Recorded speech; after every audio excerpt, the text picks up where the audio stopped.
I've been driving around in my car, looking for some kind of open bar. It's gonna be alright, gonna be alright.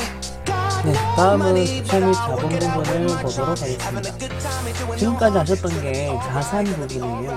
여러분 보시면 아시겠지만 자산과 관련된 분계 문제가 개수가 엄청 많죠. 그렇습니다. 이게 계정 과목들이 거의 자산 쪽에 종류가 진짜 많아요. 그래서 챕터도 1챕터부터 6챕터까지가 거의 뭐 자산과 관련된 뭐 그런 내용들이었고, 자, 이제 7번 챕터 같은 경우는 부채와 자본으로 이제 분류할 수 있는 여러 가지 계정 과목들을 한 챕터로 정리를 했습니다. 그래서 이제 부채 자본은 7챕터에서 시험에 나왔었던 거를 다 정리하도록 하겠습니다. 자, 우리는 어쨌든 별표가 쳐져 있는 문제 위주로 푼다고 말씀을 드렸기 때문에 3번 문제부터 바로 보도록 하겠습니다.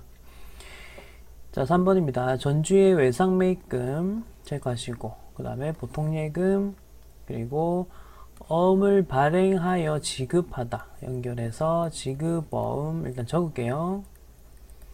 자, 기본적으로 계정 과목 지금 3가지를 뽑아냈고요. 이제 분계에 들어갑니다. 자, 먼저 전주의 외상매입금 중에서라는 말이 나오죠.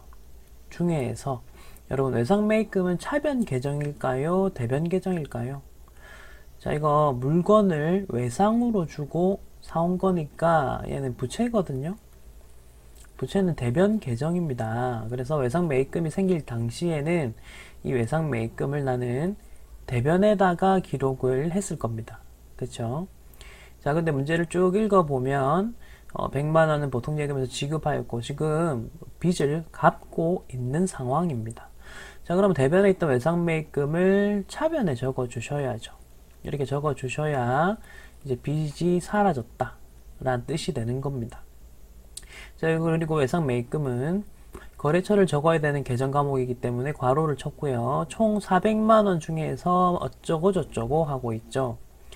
지금 보시면 아시겠지만 100만원 그리고 잔액 하는 거 보면 나는 400만원을 다 갚았다라는 뜻이 되겠습니다. 그래서 차변에다가 외상매입금 다 없애버리고요. 자, 이제 어떻게 돈을 주면서 갚고 있는지를 봅시다.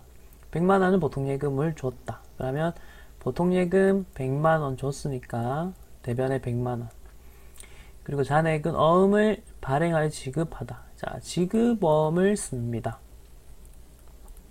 그래도 거래처 적어야 되는 계정 과목이고요. 잔액은 뭐 줄을 그었습니다. 이 표시 아시죠? 자, 이거는 계산하기 쉬우니까 300만원까지 다 적었습니다. 자, 그러면 지급보험 맞아요? 미지급금 아닌가요? 라고 하실 수도 있는데 지금 계정 과목을 보시면요. 이미 외상매입금을 내가 썼었죠. 외상매입금이라는 계정은 상품, 제품, 원재료와 관련 있는 계정이라는 거 아실 겁니다. 그러니까 이 거래 자체가 상품, 제품, 원재료와 관련 있었던 거래이므로 지급보험도 그렇잖아요. 상품, 제품, 원재료와 관련 있는 거래 때만 쓸 수 있는 거니까. 그래서 이 계정 과목을 하나씩 쓸 수 있었다. 그 이야기를 드리고 싶습니다. 자, 그럼 4번 문제 보겠습니다. 자, 외상매입금이라는 계정, 그리고 당좌 수표를 내가 발행하여 지급, 그리고 어음을 발행하여 지급하다. 그리고 나머지는 면제받다까지 나오네요. 자, 가겠습니다. 자, 먼저 아까처럼 외상매입금 있었는데 6,400만원이 있었는데 지금 두 번째 줄, 세 번째 줄을 다 보시면 이거 다 어떻게든 갚고 있는 상황이죠. 그럼 마찬가지로 얘도 외상매입금 차변에 적어서 제거를 시킵니다. 괄호치고 6,400만원. 이제 이걸 어떻게 갚는지 하나씩 봅시다. 자, 이 중에서 50%는 당좌 수표를 발행하다. 자, 당좌예금이죠. 당좌예금이고요. 반이니까 3,200만원이라고 이렇게 적으시면 되겠고, 1,000만원은 어음을 발행하다. 그러면 지급어음 하시고 1,000만원 되겠습니다. 자, 그리고 나머지 금액은 줄 긋고요. 면제받다. 자, 면제가 들어가는 계정 과목. 지금 당장 안 떠오르신다면 프로그램에 가셔서 면제라는 키워드를 한번 이렇게 찾아보세요. 자, 그럼 계정 과목 이름이 나옵니다. 자, 지금 기억할게요. 채무, 면제, 이익이라는 계정이 있습니다. 그래서 우리는 채무면제이익 그냥 기억하셔도 되고요. 바로 기억이 안 되시는 분들은 프로그램 여셔가지고 거기에서 이제 체크하시면 되겠습니다. 자, 요거 지급보험도 거래처 체크 이렇게 하셔야 되겠고요. 자, 그다음 5번 보겠습니다. 자, 아라전자에서 매입한 원재료 일부에서 불량품이 발견되어, 자, 여기까지 일단 끊어볼게요. 원재료가 있었고요. 불량품. 자, 그 다음 외상대금 잔액 중에서 외상으로 내가 원재료와 외상 연결시켜 보세요. 그리고 아까 앞에 매입이란 말도 있었잖아요. 그러니까 여기서 연결이 되는 계정 과목은 외상 매입금을 떠올리셔야 됩니다. 아시겠어요? 원재료를 매입할 때 외상이 생겼으니까요. 그래서 외상 매입금이 떠오르셔야 됩니다. 자, 그리고 500만원 중에서 120만원은 감액받고 나머지는 보통예금으로 결제하였다. 입니다. 다시 돌아갑니다. 이게 어떤 건지 다시 한번 설명을 드릴게요. 아라전자에서 매입한 원재료, 요거는요, 과거형입니다. 과거에 분계가 이런 식으로 원재료 매입했습니다. 그리고 외상 매입했을 거예요. 외상대금 잔액이 있다 했으니까요. 이런 식으로 과거에 분계가 되어 있었을 것입니다. 자, 근데 이제 돈을 갚아야 되잖아요. 외상매입금을. 그래, 갚으려고 보니까, 자, 먼저 외상매입금 갚으려고 보니까, 갚을 날짜가 되면, 이렇게 해서 여러분, 500만원 차변에 적으시면 다 이제 빚이 사라지는 거죠. 여기까지 됐죠. 자, 그 다음. 지금 불량품이 발견되어 감액받고라고 했죠. 지금 요건 뭐냐면 내가 예전에 매입한 물건 중에서 불량품이 발견돼서 감액 할인받으면요, 매입 애놀이라는 계정이 쓰여집니다. 정확하게 말하면 이거거든요. 정확하게 말하면 이건데, 이제 프로그램에서 이게 어떻게 계정 과목으로 되어 있는지를 한번 같이 보겠습니다. 자, 프로그램에서 자, 일반 전표 입력 제가 보여드릴게요. 8월 25일이네요. 자, 여기에서 지금 대변에 우리가 뭐 매입 어쩌고저쩌고 적고 있는 상황이죠. 우선은 차변해서 아까 전에 분개했었던 거 요거 외상매입금 요거부터 적어 볼게요. 외상매입금 먼저 적고, 그 다음에 거래처가 아라전자 적고, 금액은 500만원. 이제 대변 갑니다. 매입이라는 글자를 눌러서 계정 과목을 찾아보세요. 자, 우선 보실 거는 매입 환출 아니면 매입 할인 두 개가 있습니다. 매입 환출 및 애놀이랑 매입 할인이라는 계정 이렇게 두 개가 있죠. 근데 똑같은 동명이인들이 계속 등장하고 있습니다. 자, 그럼 얘네들의 차이점이 뭐냐면 오른쪽에 보시면 참고를 잘 보세요. 어떠한 자산 계정과 관련이 있냐에 따라서 적절한 계정 과목을 선택하시면 되겠습니다. 자, 그럼 문제 보세요. 원재료죠. 그러면 원재료 요겁니다. 도급 요거 분양 이런 거는 우리 쓸 일 전혀 없습니다. 그러니까 원재료 요 둘 중에 하나겠네요. 자, 그러면은 매입 환출 및 애놀이라고 할까 아니면 매입 할인이라고 할까? 자, 이거는 또 재고자산 부분 배울 때 설명을 드리겠지만 이제 결론적으로는 요겁니다. 매입 환출이나 애놀이 이거를 쓰시면 되겠습니다. 할인 아니에요. 할인은 외상값을 빨리 갚으면, 원래 한 달 안에 갚으면 되는데 2주 안에 갚으면 좀 깎아드릴게요 하는 게 있거든요. 그럴 때 할인이라는 말을 붙일 수가 있고요. 불량품이나 문제, 그러니까 제품이나 뭐 이런 원재료나 문제가 생기면 그때는 이제 환출, 얘는 매입 입자 들어왔던 거를 돌려서 출 보낸다. 이거는 반품시키는 거고요. 환불받는 거죠. 애놀이는 불량품 좀 깎아주세요 라고 하는 거예요. 자, 그렇기 때문에 결론적으로 이 154번을 쓰셔야 되겠습니다. 근데 번호 외우시지는 마시고요. 요 보시면 아시겠지만 오른쪽에 있는 거 요 참고를 보시면서 둘 중에 하나만 정하시면 되죠. 그러니까 계정 과목 이름 환출 및 애놀이 그걸 써야 된다는 것만 기억을 해 주십시오. 매입 환출 및 애놀이 그 계정을 이제 쓰시면 뭐 되는 거죠. 요거 이제 풀네임으로 제가 한번 적어 드리겠습니다. 매입, 환출 및 애누리 요렇게. 그리고 이제 원재료와 관련된 거니까 원재료까지 이렇게 적어 볼게요. 요거를 120만원 감액 받았고요. 나머지는 보통 예금으로 갚았다. 결제하였다라는 말은 갚았다 라는 뜻입니다. 그래서 나머지는 이런 식으로 분계가 들어가면 되겠습니다. 됐고요. 이제 6번 바로 가겠습니다.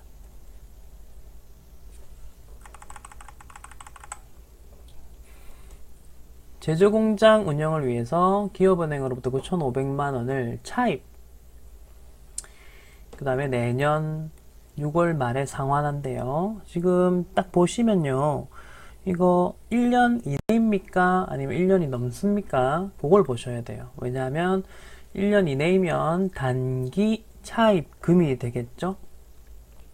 근데 1년이 넘어가면 장기 차입금이 되겠죠? 자, 오늘 날짜는 7월 25일이죠. 이 문제에 따르면. 그러면 내년 6월 말까지라 돼 있죠? 요거 1년 이내이죠. 1년 이내이면 단기이죠. 그리고 차입했으니까 차입금이죠. 개정 과목은 항상 이런 식으로 제가 뽑아내는 연습을 하고 있는 겁니다, 여러분. 아시겠죠? 자, 그리고 수수료 비용, 차감한 잔액이 보통 예금으로 들어오다. 자, 갑니다. 첫 번째 줄부터 갈게요. 단기 차입금이 생겼다. 빚이 생겼네요. 단기 차입금도 거래처를 적어 주셔야 되고, 자, 금액 총 9,500을 빌리기로 하였다. 자, 그럼 9,500이 다 나한테 들어오는 것이냐라고 봤을 때, 문제를 잘 보시면 수수료 비용이 발생했다라고 합니다. 그리고 이게 제조경비로 처리를 했죠. 그럼 500번대로 하시면 되겠고, 15만원, 그리고 이걸 뺀 나머지가 보통예금으로 들어왔다. 금액이 뭐 적혀 있긴 합니다만, 요거 줄만 꺼도 되죠. 대변 먼저 넣고, 차변에 수수료 비용 넣고, 이런 식으로 하면 보통예금은 자동으로 입력이 되니까요. 여기까지 하시면 됩니다. 됐죠? 자, 분계는 이렇게 하시면 되고, 수수료 비용 뭐 자산에 뭐 합치는 거 아니에요? 아니죠. 왜냐하면 지금 6번 문제에서는 자산을 취득하는 과정이 아닙니다. 그죠? 단지 단기 차익금이 생길 뿐입니다. 그렇기 때문에 수수료 비용은 비용 처리하시면 되겠습니다. 자, 이제 7번 갑니다. 자, 5년 차입. 이제 뭐냐? 장기 차입금. 보통 예금으로 입금 받다. 돼 있죠? 이거 간단하죠? 대변에 장기 차입금 적으시고요. 금액은 1억 원이네요. 그리고 거래처 적고. 그리고 차변에는 보통 예금 돈이 들어왔습니다. 얘도 1억 원. 이건 간단한 문제입니다. 바로 넘어갑니다. 8번 갑니다. 자, 국민은행에서 장기로 차입한, 그러면 장기 차입금 2천만 원이 만기 도래돼요. 만기가 되면 이제 갚아야 되겠죠. 그럼 이자와 그 다음에 원금을 당좌 수표를 발행하여 상환하다 돼 있습니다. 자, 이제 잘 보세요. 장기 차입했었죠. 그럼 과거의 분계가 대변의 장기 차입금이 이렇게 2천만 원 있었을 것입니다. 이렇게 해서 난 돈을 빌렸었을 거 아닙니까? 거래처까지 해가지고 빚이 있었겠죠. 근데 지금 갚는다고 하죠. 그러면 장기 차입금 차변에 적어주시면 돼요. 갚았으니까 이제 장부에서 지워야 됩니다. 이렇게 해서 2천만 원이라고 적고요. 근데 여기서 끝나는 게 아닙니다. 왜냐하면 내가 빚을 졌으면 그거에 대한 이자도 발생합니다. 그럼 여기서 이자는 이자 비용이라고 처리해야 될까요? 이자 수익이라 해야 될까요? 내가 빚쟁이 돈 빌린 사람이잖아. 그럼 난 이자를 줘야 돼. 자, 이자 비용입니다. 비용은 차변 계정입니까? 대변 계정입니까? 차변 계정이죠. 자, 그래서 이렇게 이자 비용 차변 이렇게 적으시면 되겠습니다. 자, 그리고 대변에다가는 이제 어떻게 하냐. 원금이 2천이었고 이자가 12만원 전부 다 당좌 예금으로 이렇게 해서 상환하였다 되겠죠. 네, 분계는 이렇게 마무리 하시면 되겠습니다. 자, 그 다음에 9번 문제 갑니다. 계산 과목부터 갈게요. 가수금, 그 다음 받은 계약금, 요거는 계약금은 선이고요. 받다라는 말은 수이죠. 선수금이고요. 그 다음에 외상매출금까지 계산 과목 다 나왔고요. 이제 분계 갑니다. 자, 9월 5일날 수령한 가수금은 이라고 되어 있습니다. 자, 그러면 우선 9월 5일날 어떤 분계가 있었을까? 수령한 가수금 돼 있는데요. 우선 분계를 한번 적어 드릴게요. 이런 식으로 분계가 들어가거든요. 그러니까 가수금 계정이 뭐냐 하면 일단 나한테 돈이 들어왔다. 그래서 차별 현금 보이시죠? 근데 원인을 알 수 없다. 왜 들어왔지? 그때 임시로 가수금이라고 일단 잡아놔요. 돈이 들어오긴 했는데 이게 왜 들어왔는지 모르겠을 때. 그리고 나서 지금 문제처럼 이제 그 이유를 밝혀내는 거죠. 자, 이 가수금은 알고 보니까 계약금 받은 거랑 외상매출금 회수한 게 그 현금으로 다 들어온 거더라 라고 하는 거예요. 자, 그럼 원인을 밝혔잖아요. 그럼 어떻게 하셔야 되냐면 대변에 있는 저 가수금을 차변에 먼저 적으셔서 없애시고요. 그리고 요 금액은 일단 금액 얼마인지 모르시겠으면 잠깐 기다리시면 돼요. 그리고 대변에다가 이제 그 이유들을 적어 볼게요. 먼저 계약금 받은 거 선수금이죠. 50만원과 선수금은 거래처 계정이고요. 그 다음에 외상매출금, 이게 빈칸에다가 채워 넣기만 하면 돼. 생각을 그래 깊게 하지 마세요. 왜 외상매출금일까? 이렇게 할 필요는 사실은 없다. 자, 그럼 가수금은 얼마야? 100만원이지. 이게 답이거든. 됐나요? 자, 이게 9번 문제에 대한 답인데, 여러분 요거는 지금 적으시고요. 한번 스스로 생각해 보세요. 이게 왜 이래 됐지? 라는 거를 스스로 한번 생각해 보시고, 그래도 모르시겠으면 저한테 댓글로 또 질문 남겨주시기 바랍니다. 10번 할게요.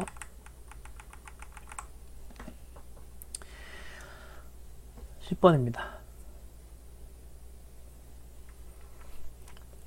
자, 영업부 임직원의 일단 키워드가 요 영업부라는 걸 일단 체크할게요.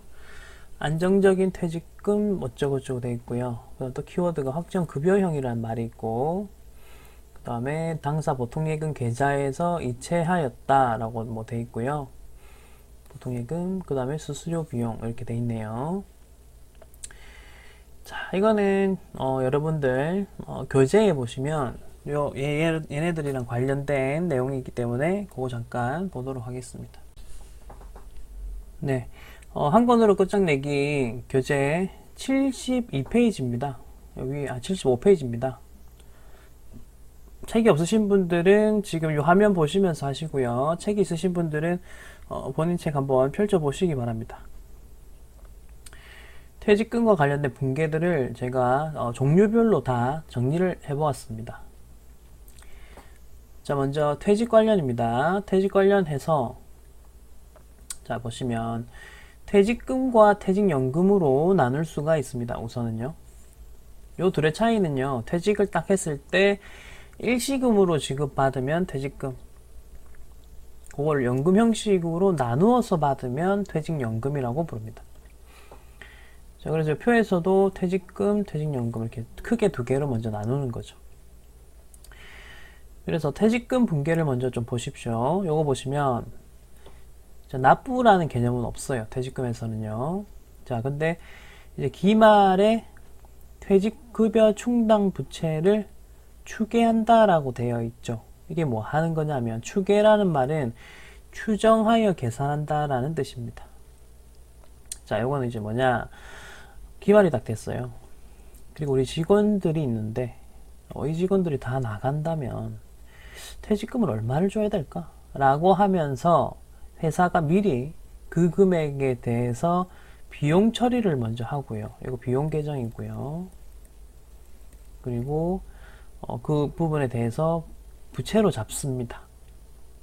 자, 근데 특징이 있습니다. 이게 뭐냐면 돈은 안 나가요. 아직 비용 처리를 미리 해 놓은 거고요.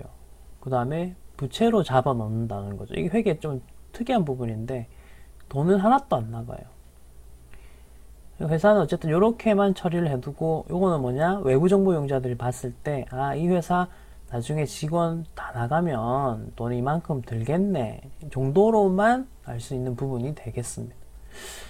자, 그렇게 하고요. 그 다음에 실제로 이제 직원이 퇴직하게 될 때 보십시오. 먼저 추계 금액은 120이라고 금액으로 보시면 돼요. 120 정도 들겠네 라고 생각하고 있었는데요. 실제로 직원이 퇴직 다 해보니까 150이 나간 거예요. 그럼 어떻게 하느냐.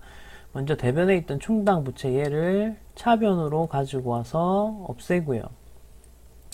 자, 150에서 120이 충당됐죠. 그럼 30이 모자란 거는 퇴직급여. 아까 전에 나왔었던 비용 계정으로, 비용으로 처리하는 거죠. 이렇게. 그리고 대변에는 이제 이때 돈이 다 나갑니다. 여기까지 됐나요? 요거 분계를 그냥 기억 좀 하세요. 나중에 이거 대손 충당금 할 때랑 매우 흡사한 개념이긴 한데, 지금은 어쨌든 기술적인 분계 연습만 하는 거니까 분계 기억만 좀 해주시고요. 이제 연금 보겠습니다. 자, 연금이라는 거는 이제 뭐냐면, 방금 퇴직금에서는 기말에 이렇게 얼마 나갈지 예상만 했잖아, 추정하여서. 실제로 뭐 돈을 어떻게 미리미리 준비한다든지 그런 게 없다 보니까, 실제로 이제 작은 회사들 같은 경우는 실제로 직원들이 퇴직할 때 돈을 못 주는 사정이 발생하는 거예요. 그러다 보니까 이제 뭐 국세청이나 이런 데서 법적으로 이렇게 좀 정해놔요. 아, 그냥 중간중간에 회사 너거 미리미리 조금씩 납부를 해줘라. 그래야 나중에 너가 먹튀가 안 되지. 라고 하는 거예요. 그래서 이제 두 가지 방식을 선택할 수 있게 해줍니다. 확정 기여형이냐, 확정 급여형이냐, 요거거든요. 자, 여러분, 기여라는 말은 뭐냐면요, 회사가 납부하는 요 행동 있죠. 요걸 기여하다라고 표현을 할 수가 있어요. 그래서 회사 너거 항상 100씩 납부해. 확정이야 이거. 이렇게 하면 확정 기여형이 됩니다. 그래서 분계 요거까지만 딱 하면 끝이에요. 돈만 내주면 돼요. 요거 매달 납부 요것만 해줍니다. 그래서 퇴직급여 비용 처리하고 대변에는 현금으로 돈 나간 돈 이렇게 적으면 끝이에요. 그럼 그 이후에는 어떻게 하느냐? 그거 이제 그 직원의 통장처럼 개념이 되거든요. 그래서 거기서 뭐 여러 가지 뭐 이자가 발생하든지 운용 수익이 발생하면 전부 다 그 직원이 먹는 거예요. 그러니까 회사의 입장에서는 분계로 하기에는 확정 기여형으로 하는 게 좀 더 편해요. 왜냐하면 납부할 때 분계 요거 하나만 하면 끝이거든요. 복잡하지 않잖아요. 자, 근데 확정 급여형은 뭐냐 하면요. 확정 급여라는 말 보이시죠?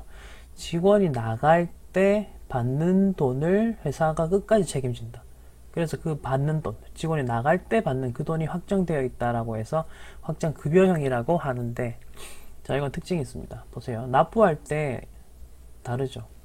퇴직연금 운용 자산이라는 계정으로 잡습니다. 뭐냐면 회사가 이제 모든 통장을 관리하는 거예요. 이거 다 내가 관리할 거야. 니 있어. 니는 어차피 퇴직하면 받을 돈만 정확하면 되잖아. 그럼 그 사이 동안 내가 통장에 돈 넣고 회사가 납니다. 회사가 통장에 돈 넣고 뭐 이자가 생기든 운용 수익이 생기든 다 그 회사가 알아서 처리할게. 니는 나중에 연금만 정확한 금액 받으면 되지? 라는 거죠. 자, 그래서 퇴직연금 운용 자산이라고 잡으시고요. 대변에는 나간 돈. 대변은 똑같죠. 자, 그리고 기말에 요 추계하는 작업을 아까 퇴직금처럼 합니다. 그래서 이게 보세요. 요 위에 거랑 지금 아래에 있는 요거랑 별개 독립적으로 분계하시는 거예요. 그래서 퇴직연금 운용 자산 여기 돼 있죠. 요거는 돈 넣을 때마다 그냥 이렇게 처리하시면 되고요.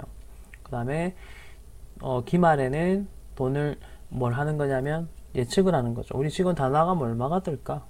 120 정도 들 거야. 그래, 퇴충이라 부릅니다. 그럼 퇴충을 120 잡고 미리 비용 처리해 놓자 라고 하는 거죠. 여기까지 지금 이해 안 되셔도 돼요. 이거 어차피 한 번 더 제가 부채 설명 드릴 때 요거 또 한 번 설명 드릴 테니까 지금 분계하는 것만 잘 봐주세요. 그리고 오늘은 요 부분까지만 할 거예요. 밑에 건 안 할 거예요. 요거는 안 할 겁니다. 지금은 안 할 거예요. 자, 그래서 분계가 어떤 식으로 다른지만 좀 봐주세요.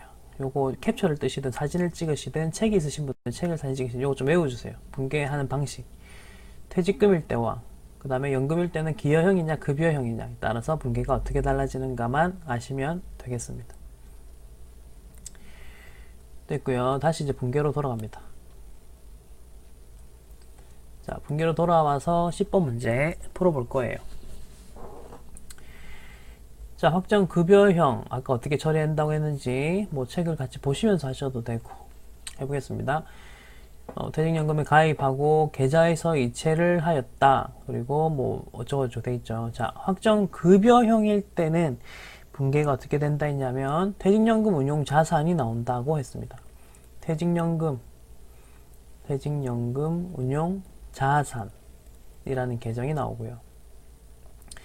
그리고 그 금액이 950만원이라고 했습니다. 됐죠? 그리고 950만원이 보통예금에서 나갔다고 합니다.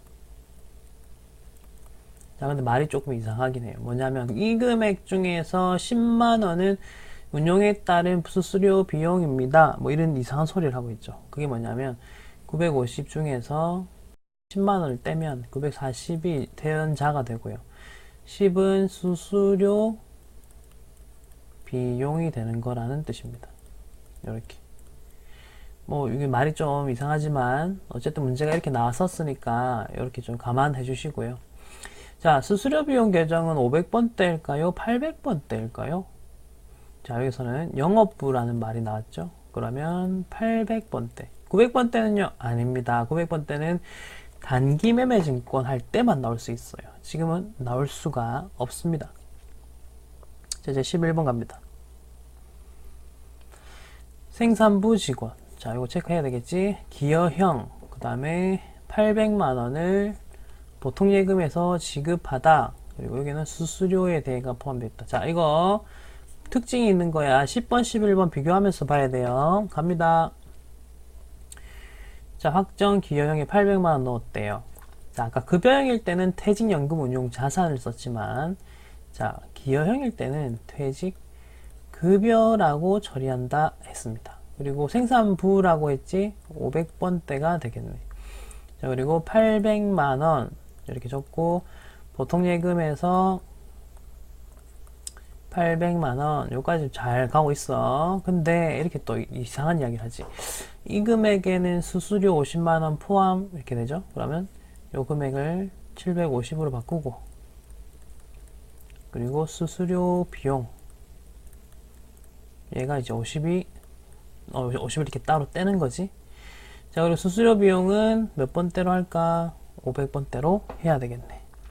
됐습니까? 두 개 다 500번대예요. 대변은 뭐 별 문제 없죠. 그래서 10번, 11번은요, 여러분 비교를 좀 하시면서 한번 봐주시기 바라겠습니다. 자, 12번 갑니다.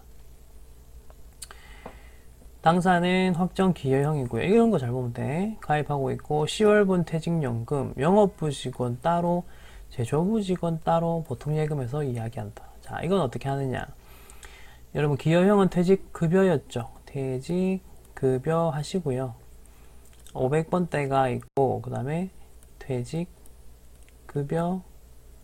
800번대가 있다. 뭐 따로 하시는 거예요. 그리고 영업부 요거 800번대죠. 요거는 600만원 적으시고, 제조부 800만원 적습니다.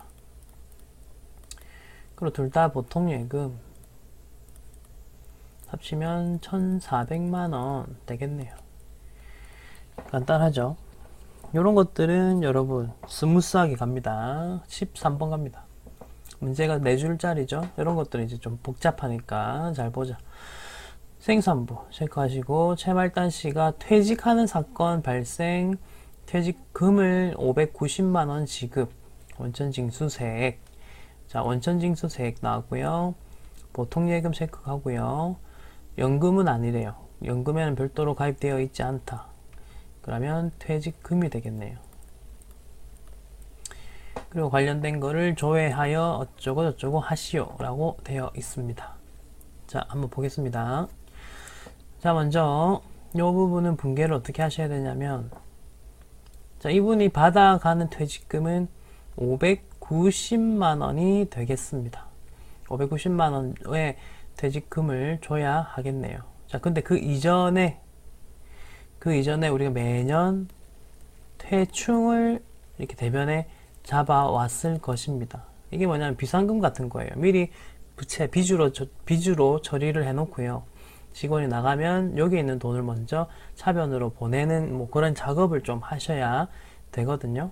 자, 그래서 그걸 말씀을 좀 드릴 테니까 하나씩 보도록 하겠습니다. 그럼 대충이 지금 현재 얼마가 있느냐, 그거를 확인을 하셔야 되는데, 자, 대충 확인하는 방법은요, 여기에서 합계 잔액 시산표라는 거를 눌러 보겠습니다. 그리고 이 문제 날짜를 잘 보셔야 돼요. 4월 25일이죠. 그러면 4월 25일이라고 누르고요. 그런 다음에 쭉 내려가다 보시면 퇴직급여 충당 부채라는 게 부채 쪽에 있을 겁니다.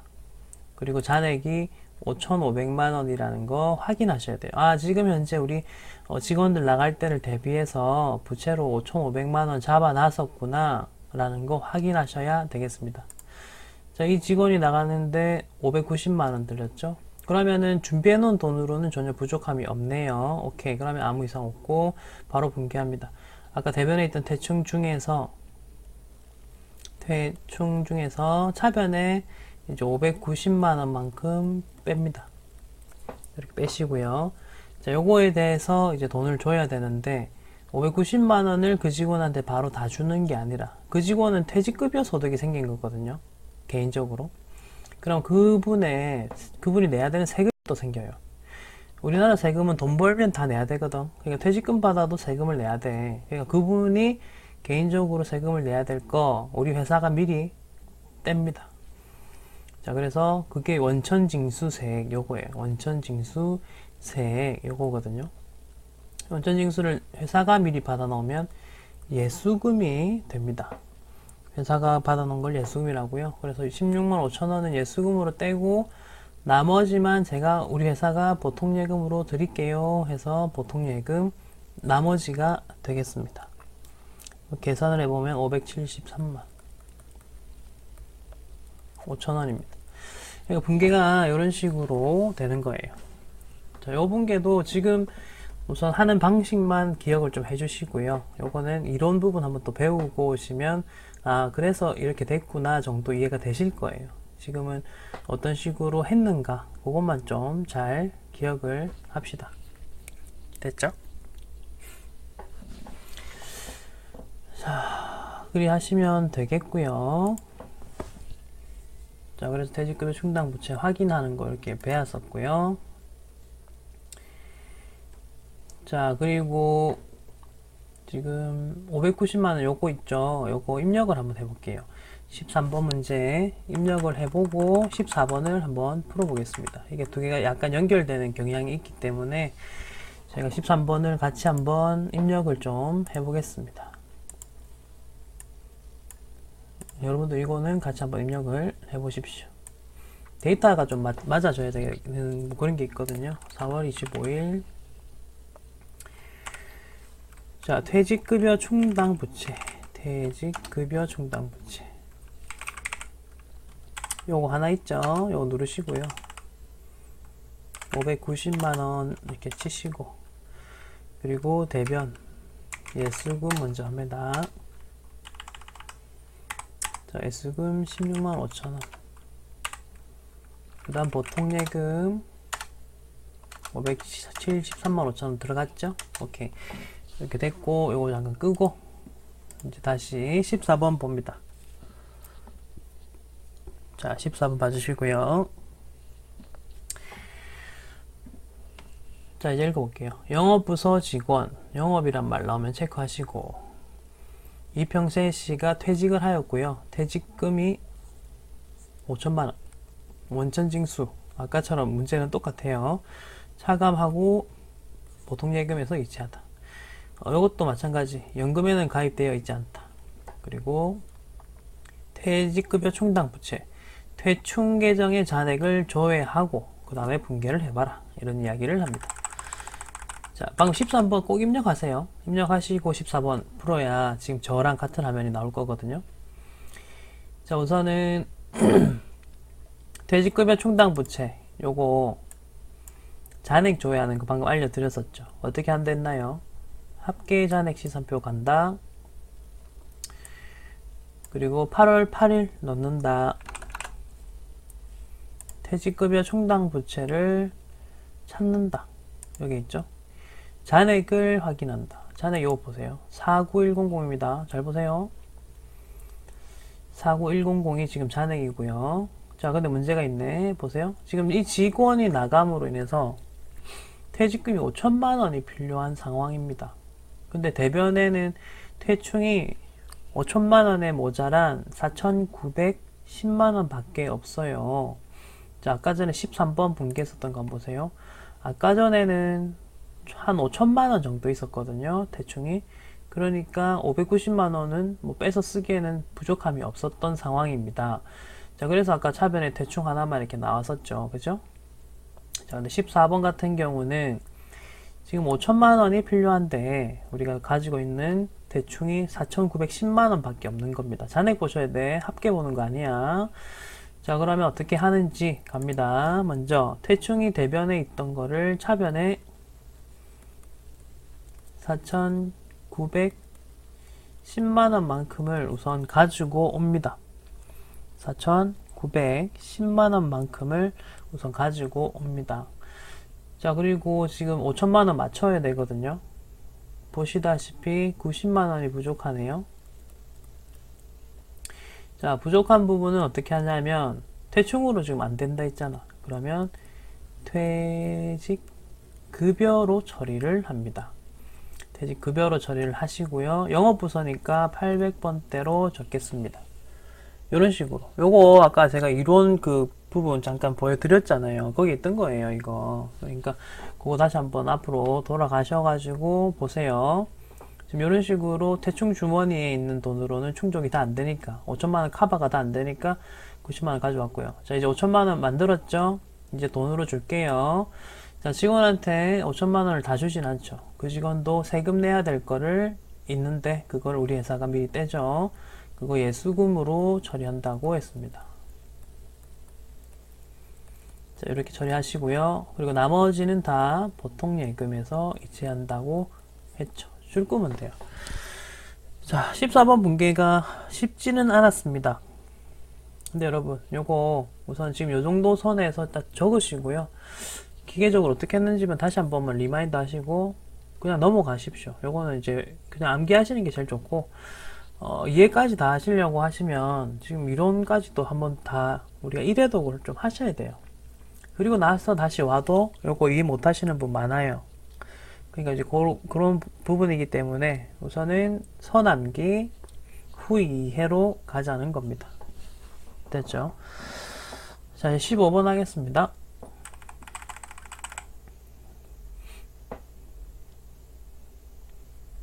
자, 읽어볼게요. 제조부 소속 신상용 대리가 퇴직을 했고요. 퇴직금 900만원. 내가 이 금액도 회사가 준비해야 됩니다. 요 중에서 23만원은 원천징수, 차인 지급액은요, 그거를 차감하고 남은 돈이란 뜻입니다. 900만원을 줘야 되는데, 거기에서 23만원이라는 세금을 차감하고 남은 돈이 보통 예금으로 다 나갔다. 이런 식으로 얘기하는 거죠. 자, 그럼 아까처럼 여러분 퇴직급여 충당 부채, 대충의 잔액을 찾아볼까? 라는 생각하실 수 있겠죠. 그때 문제에서 아예 잔액 없어요 라고 한다면 어떻게 분계를 해야 될까? 자, 아까 전에 퇴충 잔액이 있을 때는요, 걔를 차변에 퇴충 이런 식으로 먼저 적고, 그리고 이걸로 부족하면 퇴직급여로 처리를 했었습니다. 자, 근데 이 문제는 퇴충이 아예 없다고 하니까 차변에 퇴충을 쓰지 않고, 그러면 모두 다 900만원이죠. 그 퇴직급여로 이렇게 분계를 하셔야 되겠습니다. 제조부니까 500번대로 하시고요. 그리고 대변은 예수금 23만원, 그리고 나머지는 전부 다 보통예금, 이렇게 가는 거죠. 여러분 13번, 14번, 15번 문제 있죠. 요거 다 3개를 비교해 보세요. 이거 일부러 이렇게 배치해 놨거든. 자, 13번은 퇴충 잔액이 충분히 있을 때 퇴충만 이렇게 차변에 적었어. 14번은 퇴충 금액이 있긴 한데 충분하지 않을 때 그땐 퇴직급여를 좀 더 추가했었어. 15번은 지금 퇴충 잔액이 없대 아예. 그러면 퇴직급여만으로 처리하고 있어. 이 세 가지 차별 부분이 다른 거야. 그래서 13, 14, 15는 세트로 해서 같이 지금 보시면서 한번 이해도 해보시고 암기를 하십시오. 됐죠? 16번 간다. 16번입니다. 기계장치를 추가 설치하기 위하여, 자, 기계장치 개정과목 이렇게 보통주 5,000주를 주당 15,000원에 신주 발행하여 보통예금, 신주 발행 입금되었다. 지금은요, 이제 주식 발행하는 거래로 넘어왔어요. 16번부터는 우리 회사가 주식을 발행해서 자금 조달하는 그런 사건들이에요. 지금 문제 보세요. 기계장치를 추가 설치하기 위하여. 아직 기계장치가 근데 분기에서는 지금 나올 수는 없을 것 같네요. 맞죠? 그게 들어왔다란 말 없고요. 요거 때문에 보통주 5,000주를 신주 발행하였다 합니다. 자, 갑니다. 우리가 주식 발행하는 분께 잘 보셔야 돼요. 자, 보통주 5,000주를 주당 15,000원에, 액면가는 만원이래요. 만원짜리인데 그 주주들한테는 15,000원에 판 거죠. 자, 주식 발행할 때 분께 알려드릴게요. 먼저 대변에 자본금을 먼저 적으셔야 돼요.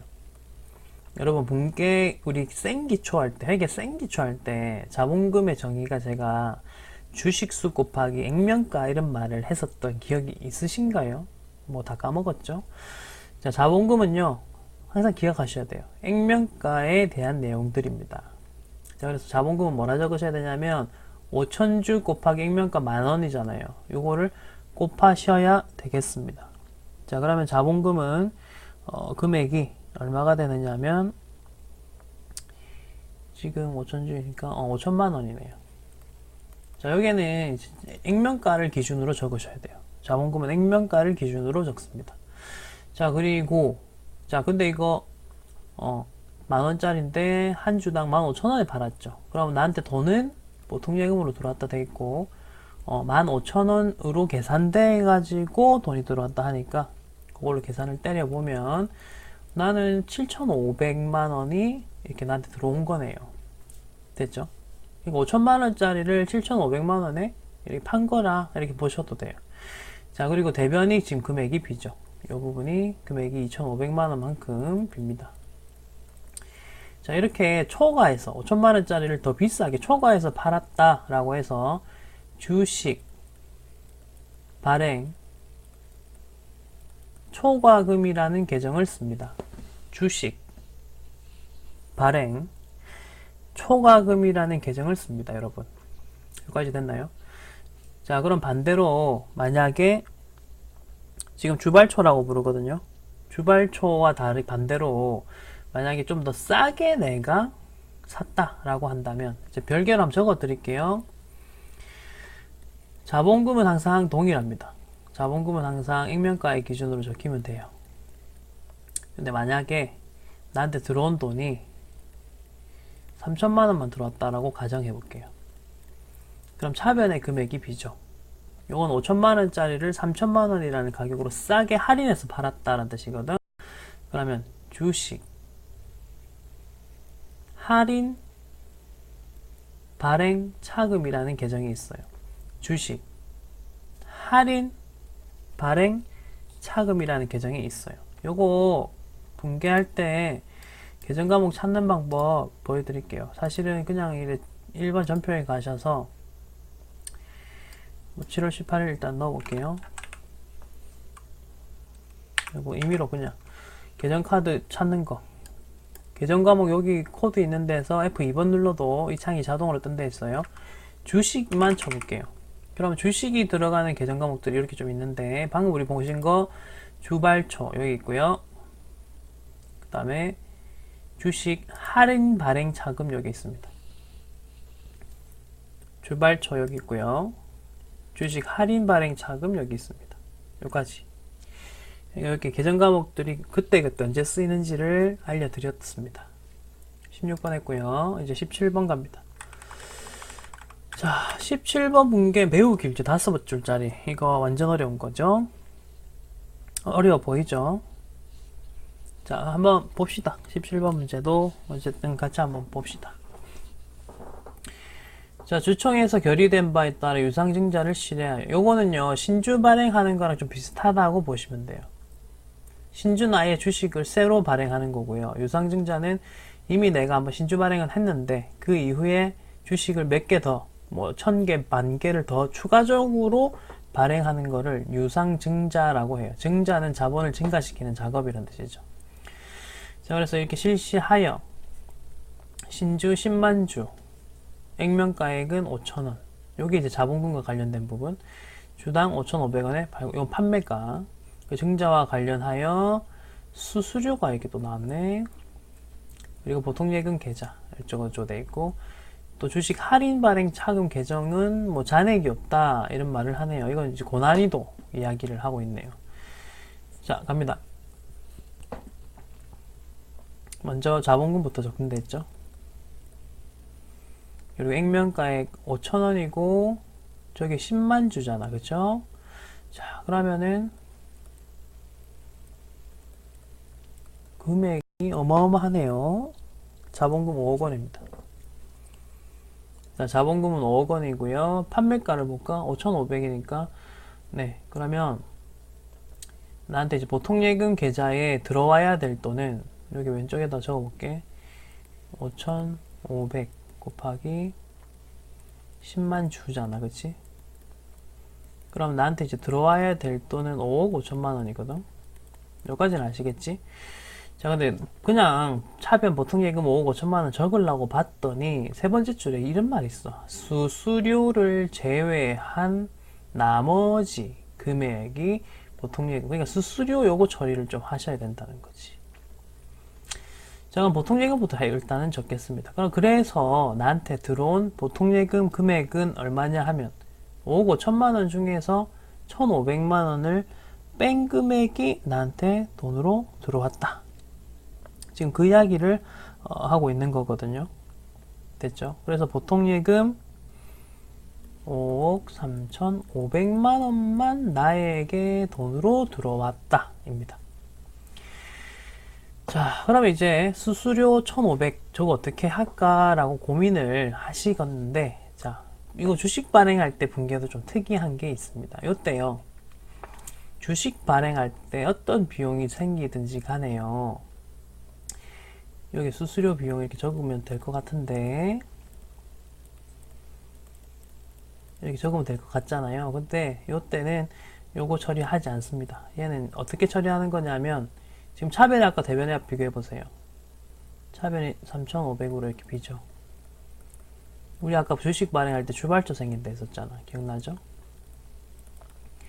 그러니까 이렇게만 처리하면 돼. 수수료 비용 1,500원 그럼 어떻게 되는 거예요? 요거는 좀 설명하기가 힘든데, 지금 주발초에 그냥 들어간 걸로 반영을 시킨 거예요. 주발초에서 처리했어요. 주발초에서. 수수료 비용하고 이거를, 네, 주발초에서 그냥 다 처리한 걸로 이렇게 이야기를 하는 겁니다. 자, 그래서 요거 이제 결론. 주식 발행할 때 비용 같은 거 발생하더라도 비용 처리하지 않습니다. 그러면 어떻게 처리하면 되냐면, 마지막에 이제 주발초를 마지막에 그냥 계산하면 됩니다. 주발초 제나 혹은 주식 할인 발행 자금 있죠. 그런 애들을 마지막에 계산하시면 되겠습니다. 그렇게 하면 이제 자동으로 이게 분계가 차변 대변 원리에 의해서 저런 비용들이 자동으로 저 안에 다 반영이 되는 걸로 마무리가 되거든요. 아직은 여러분들이 이해 못 하실 거예요. 그래서 요 정도 선에서 제가 설명을 드립니다. 됐죠? 자, 이제 18번 하겠습니다. 지금 자본 분계는요, 좀 많이 어려워요, 여러분. 그래서 제가 오늘은 적정선에서만 이번 시간에는 설명 드릴 거예요. 자본 분계가 사실은 다른 분계에 비해서 좀 많이 복잡하거든요. 저자세무 2급이나 이런 데서 주로 나오는 거라서 우선은 이 정도 선에서만 말씀을 드릴 거고, 이제 자기 주식과 관련된 뭐 그런 게 있어서 잠깐 설명을 좀 드리도록 하겠습니다. 이건 좀 어려운 부분이니까 감안하시고 일단 들어주세요. 자, 자기 주식 100주를 주당 8,000원에 취득하고 현금을 지급하였다. 우선은 분계부터 알려드릴게요. 현금 나갔으니까 대변의 현금은 아실 거예요. 그죠? 그리고 금액 잘 보세요. 100주를 8,000원. 그럼 나는 돈을 80만원 줬다라는 뜻입니다. 여기까지 됐죠? 자, 그리고 자기 주식은 뭐냐 하면요. 아까 17번까지 우리 주식 발행했던 것들 있죠. 그 주식을 내가 발행한 거를 내가 사오는 거예요. 특이하죠? 요거는요, 자기 주식, 그래서, 그럼 나는 또 새로운 주식이 생긴 거니까 자기 주식은 자산인가? 라고 생각할 수가 있는데, 여러분, 조심하셔야 될 게, 자기 주식은 자본입니다, 자본. 얘는 자본 항목이에요. 내가 발행한 주식을 내가 사왔잖아요. 그러니까 내 자본이 나한테 들어왔다. 약간 차변에 적어요, 일단. 적는데, 80만원 적으면 돼요. 근데 얘는 특징이 뭐냐면 자본이다 보니 자본이 차변에 있다는 말의 뜻은 감소잖아. 그러니까 자기 주식은 자본의 감소를 뜻합니다. 요거 자기 주식은 나중에 우리가 또 자본 이론할 때 제가 설명 좀 드릴 건데 지금 요 정도만 기억해 주세요. 이거 절대 자산은 아니에요. 근데 우리 주식 사면 차변에 보통 적죠. 그래서 그 요령대로 자기 주식도 차변에 일단 적으십시오. 근데 확실히 아셔야 될 거는 얘는 자본의 감소라는 거입니다. 그거는 좀 알아주셨으면 좋겠습니다. 그럼 여러분, 내 주식을 내가 왜 살까? 인데요. 두 가지가 있어요. 일단 임시적으로 내가 사놨다가 다른 거래처한테 다시 팔아요. 그러려고 내 주식을 내가 사오는 경우가 있고요. 두 번째는 뭐냐면 소각이라는 게 있어요. 찢어버리겠다. 내가 주식 발행한 거 개수가 너무 많으니까 좀 찢어버려서 좀 없애겠다라는 뜻도 있습니다. 자, 그럼 19번으로 바로 연결 지어서 이야기를 계속 해볼 건데요. 보세요. 보유 중인 자기 주식. 아까 18번처럼 내가 주식을 사놓은 게 좀 있었던 거예요. 내 주식을요. 그래서 1000주가 있는데, 이게 액면가가 이렇게 적혀있죠. 여기서는 액면가 중요하지 않고요. 여기서 장부가. 내가 얼마 주고 사왔었는가가 더 중요한 부분입니다. 그래서 이거는 1000주인데, 한 주당 1240에 내가 사왔네요. 근데 전량을 처분 가격도 나오죠. 그리고 이거를 보통 예금으로 받았대요. 자, 이거 어떻게 하는지 잘 보세요. 먼저 아까 자기 주식을 사올 때 차변에 적었던 거 기억나시죠? 그게 처분이 되는 순간 다시 대변에 적으시면 돼요. 자기 주식 해가지고 대변으로 보내서 없애버리시면 됩니다. 근데 이제 이게 얼마로 기록되어 있는 거냐 하면 124만원으로 기록이 되어 있어야죠. 1000주에다가 장부가를 곱하셔야 돼요. 여기서는 액면가 아닙니다. 지금 내가 주식 발행하는 사건 아니잖아. 그치? 그러니까 내가 사왔던 걸 다시 팔아야 되니까 그때 당시에 내가 124만원 주고 사왔던 거잖아. 그치? 그리고 이걸 근데 또 얼마에 파는가? 보통 예금 받았고요. 120에 팔았습니다.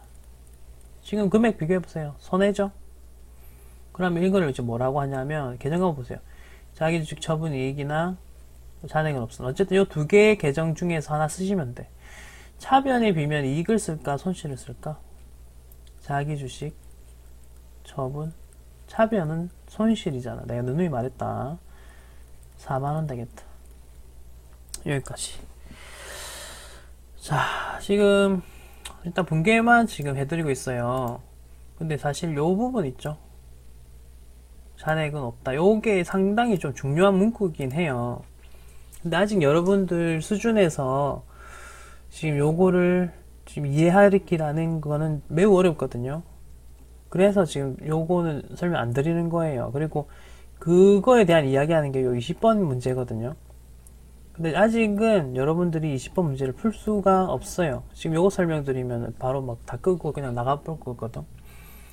그래서 우선은 이 문제가 지금 당장 시험 치실 때 나오면 어쩔 수 없는 상황이고요. 그래서 이건 좀 뒤로 가서 제가 설명을 드릴 거라서 지금은 요거 스킵합니다. 20번 문제 스킵합니다. 자, 그 다음 21번 해보겠습니다. 자, 방금 19번은 내 주식을 샀다가 다른 데다가 이제 판 거잖아. 근데 요것도 이제 보자. 21번도 마찬가지네. 21번도 처분 손실 계정의 잔액은 해가지고 있네. 자, 21번에 이 문제 한번 풀어보면서 또 설명을 드리겠습니다. 자, 이거는 또 이제 쉽진 않은데 한번 설명을 드릴게요. 아까 20번 문제를 제가 안 풀어드린 대신에 이제 21번 문제를 보면서 어떻게 해야 되는가 한번 이야기를 좀 해드리겠습니다. 이거 잘 들어보세요. 마음 단디 묶고. 자, 회사가 보유 중인 자기 주식 모두를 1,500에 처분하였다. 그리고 매각대금은 보통예금으로 다 들어왔고, 처분 시점에 자기 주식은 1,325만 원이었다. 여기까지 일단 해보고요. 요거 일단 분개해 볼게요. 먼저 자기 주식을 처분하였다. 근데 내가 받은 돈은 보통예금이었고, 얼마 받았냐 하면 1,500에 처분했다고 했죠. 그러니까 1,500을 받았다는 뜻입니다. 자, 그리고 처분할 때 장부가액 자기 주식의 가격은 1,300이었대요. 1,325만원. 여기까지 됐나요? 자, 그리고 이제 여기에서 좀 중요한 거 나오니까 잘 좀 들어봐 주세요. 자, 우리가 배운 대로 한다면요. 대변에다가 지금 대변 금액이 비잖아, 그지? 그러면 자기 주식 처분 이익 적으면 되겠지. 근데 이제 문제가 발생했어. 뒤에 봐봐. 문제 뒤에 보면 이런 말이 있어. 자, 자기 주식 처분 손실 계정이 잔액이 150이 있대요. 자, 이게 무슨 뜻인가 이야기해 봅시다. 여기 있다면요, 보세요. 그냥 아무 생각 없이 우리가 배운 대로 하면 요 대변이 비었으니까 자기 주식 처분 손실이 아니고 자기 주식 처분 이익 적으면 되지, 그치? 자, 근데 요거는 그냥 이렇게 생각해 주세요. 자기 주식 처분 손실이랑 자기 주식 처분 이익이 서로 사이가 너무 안 좋은 거야. 오케이? 그래서 지금 원래라면 처분 이익이 나와야 되는데 걔가 이런 말 한 거죠. 야, 지금 처분 손실이 150이 있잖아. 걔 있으면 나 대변에 등장하지 않을래 라고 하는 거예요. 얘는 손실은 차별 계정이거든. 그래서 이제 이렇게 한 거야. 야, 손실아, 네가 있으니까 제가 안 들어온대. 너 좀 일단 좀 나가주라. 차변에 있었던 걔를 이제 나가려고 하면 대변에 보내면 되겠지. 그래서 좀 나가주라. 자기 주식 처분 손실을 먼저 없애야 돼요. 처분 이익이 바로 못 나와요. 그리고 걔가 150만 원이었었지. 없애는 거 이렇게 됐죠. 자, 그리고 차변에 아까 대변에 한번 다시 한번 비교해 보시면 대변이 25만 원 비죠. 그래도 그제서야 자, 자초손이 다 없어지고 나서야 자기 주식 처분 이익이 이제 등장을 합니다. 그래, 이제 내가 들어가 주겠다. 이렇게 하면서 자기 주식 처분 이익이 이제 등장을 합니다. 자기 주식 처분 이익 대변 이렇게 되는 겁니다. 이게 약간 스토리텔링 식으로 말도 안 되는 이야기를 제가 지어냈긴 했는데요. 그냥 이런 식으로 풀어주셔야 돼요. 이게 반대에 있을 경우 차변이 만약에 빈칸이 되면요. 그때도 지금 요걸 응용하셔가지고 좀 풀어보셔야 됩니다. 그러니까 그거에 이제 업그레이드 된 문제가 이제 20번 문제 같은 게 되겠죠. 20번 문제는 한번 풀어보세요. 한번 풀어보시고 답안 같은 거 비교하시면서 해보세요. 그러니까 서로 반대되는 애들이 있으면 반대되는 애들부터 없애고 그리고 이제 원래 나와야 되는 애가 나오면 돼요. 자, 근데 반대되는 애가 너무 많이 있으면요. 그냥 걔로 다 쓰시면 돼요. 원래 나와야 되는 애는 안 쓰셔도 돼요. 금액이 맞춰야 되니까요. 뭐 이런 식으로 하고 넘어가겠습니다. 이제 22번까지 하고 마무리 짓겠습니다.